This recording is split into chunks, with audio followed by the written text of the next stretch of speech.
Pernahkah kalian bertanya-tanya, siapa sebenarnya sosok paling cerdas di era dinasti Abbasiyah? Bukan cuma seorang penyair biasa, namanya Abu Nawas. Dan kecerdikannya legendaris, sampai-sampai membuat Baginda Raja Harun al-Rashid sering pusing 7 keliling. Kisahnya dimulai saat Abu Nawas, yang dikenal dengan pemikirannya yang nyeleneh tapi brilian, sering dipanggil ke istana, bukan untuk dihukum, tapi justru untuk menyelesaikan masalah-masalah paling aneh yang tidak bisa dipecahkan oleh para penasihat raja. Misalnya saja, pernah suatu hari, Baginda Raja ingin menguji Abu Nawas. Raja memerintahkan Abu Nawas untuk membangun sebuah istana di atas awan. Gila kan?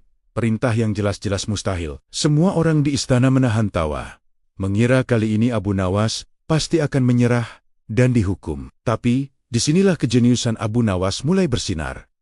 Dengan tenang, Abu Nawas menerima perintah itu. Ia hanya meminta syarat kepada Baginda Raja, syarat yang sangat sederhana. Ia berkata, "Tentu saja, Paduka yang mulia, hamba akan membangun istana di atas awan. Tapi, hamba butuh para tukang dan semua bahan bangunannya diantarkan ke atas sana. Jadi, mohon Paduka yang mulia sediakan cara untuk mengangkut semuanya ke awan."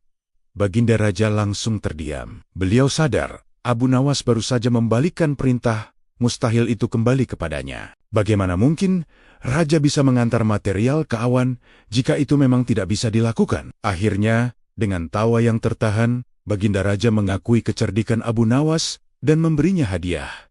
Ini bukan soal sihir, tapi soal logika. Abu Nawas menggunakan logika untuk menunjukkan kemustahilan sebuah permintaan dengan cara yang elegan tanpa menyinggung Raja. Keunikan Abu Nawas terletak pada kemampuannya menggunakan humor dan logika sebagai senjata.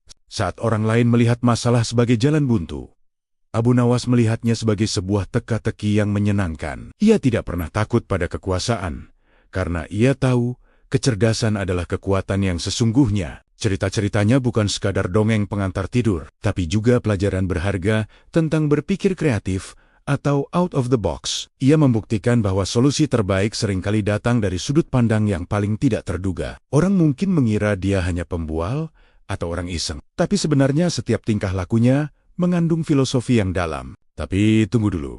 Cerita tentang istana di awan ini hanyalah pemanasan. Ada kisah lain yang jauh lebih menegangkan, di mana Abu Nawas nyaris kehilangan nyawanya karena sebuah jebakan dari Raja. Sebuah jebakan yang melibatkan seekor lembu yang bisa mengaji. Bagaimana mungkin seekor lembu bisa melakukan hal itu, dan bagaimana cara Abu Nawas lolos dari hukuman mati? Kisah yang jarang diketahui ini akan kita bongkar di video selanjutnya. Terima kasih sudah menonton, jangan lupa subscribe biar nggak ketinggalan cerita seru lainnya.